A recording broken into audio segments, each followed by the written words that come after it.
I am done. I've done 11 videos today. It's 2:20 a.m. in the morning. But you know what? You guys need to know about this new car from BYD. The Atto 2, I think it's going to be called most likely, the Atto 2. It's a similar size to a BYD Dolphin. It's not really actually, it's more of an SUV shape. So you could say it's like a smaller version of the Atto 3. German media have been scathing. They think it's trash. It's not very good. But considering the price, they might be wrong about that. Hello, my friends. Welcome to the channel. I'm Sam Evans. You're watching the Electric Viking. Great to have you with us.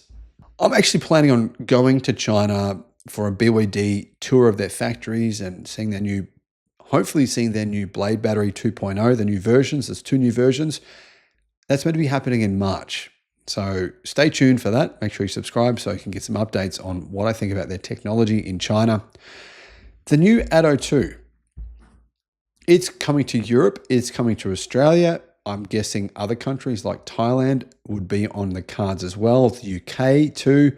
In fact, apparently this small electric SUV is destined for global car markets, except for the United States. Sorry guys, you miss out once again.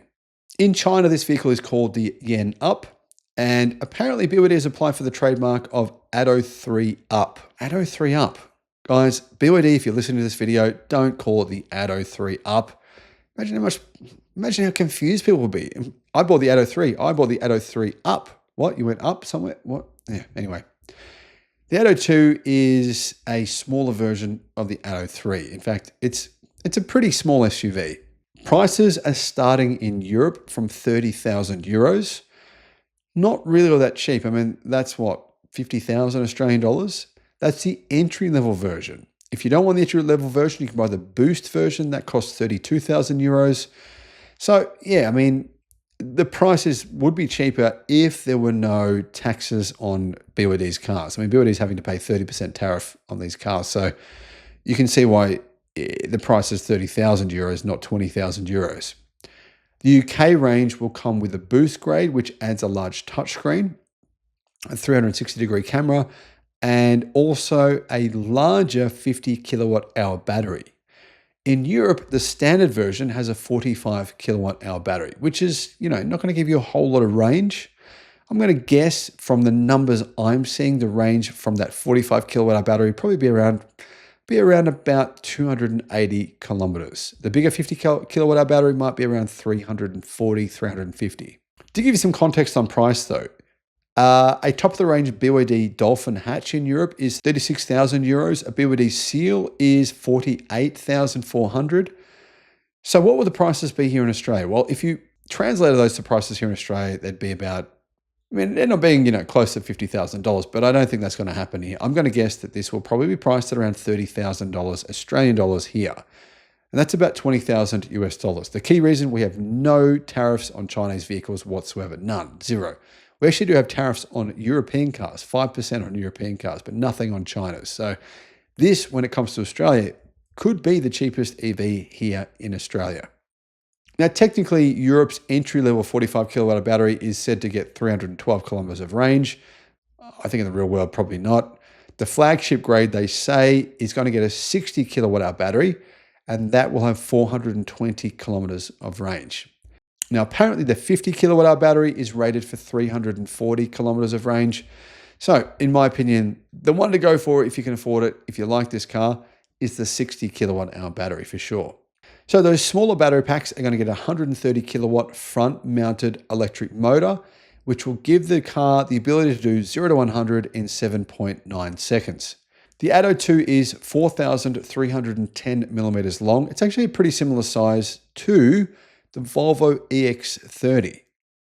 Zeekr X as well. Zeekr X is just slightly bigger. Compared to the Atto 3 is 4,455 millimeters long, so it's, it's about 5% smaller than a BYD Atto 3. In Europe, it comes with a 10.1 or 12.8 inch rotating touchscreen and 8.8 inch instrument display, panoramic sunroof, wireless phone charging, heated power adjustable front seats, leather look upholstery, and of course, plenty of other stuff. The only question here is, should you buy one? Well, it's really going to depend on the price, isn't it? I think the price in Europe is pretty expensive, but I totally understand why that is considering the massive tariffs BYD is having to pay. That's a bit unfortunate for you guys there. The UK, cars are expensive in the UK. The taxes you guys have on cars are really crazy there too. So it kind of sucks for people buying cars in the UK. But that said, I mean, the UK is a very small country. So you can understand why they don't want too many cars driving around, clogging up all the roads there. Now, looking at the actual reviews here, Automobile Worker, they said that despite BYD's experience as a battery manufacturer, the Atto 2's drive is not that convincing. The front engine produces 177 horsepower and top speed is 160 kilometers an hour. That sounds fine to me. I don't see the problem with that. But the 45 kilowatt hour battery with LFP chemistry weakens the model, they say. With a range of just 312 kilometers and maximum charging speed of 65 kilowatt, the Atto 2 is not competitive. The charging times are correspondingly long. Even the converted combustion engines of the Stellantis family offer more here. So they're basically saying the internal combustion cars that Stellantis make that they've converted into EVs from the various brands, they're saying that they're better value in Europe. BYD is planning a variant though with a larger battery and a range of 420 kilometers, which will cost less than 35,000 euros, they say. The model also scores points with extensive safety and infotainment equipment, as well as a variety of camera perspectives. But will it therefore actually be a hit in Europe? Now, of course, they also say that the import duties of a total of 27% are hurting BYD, and that's why the price is higher than what it would otherwise be. Either way, though, they say in terms of price and technology, the Atto 2 is on a par with models like the Citroën EC3, Aircross, or the Opel Frontera. It won't pose any serious competition for vehicles like the Skoda Elroq or the Kia EV3. These, they say, offer a lot more car, a better range, and a significantly faster charging time for only a fraction more money. I think they're right. I think BYD, to gain more market share in Europe, will have to lower the prices of their cars. But maybe that's not their aim at this point in time. I'm not sure what BYD's strategy is in Europe. Obviously, they're very aggressive in Australia, very aggressive in China, really good pricing strategies, really good cars for the money. But in Europe at this point in time, they're really being hampered by the 27% tariff. Let me know your thoughts in the comments.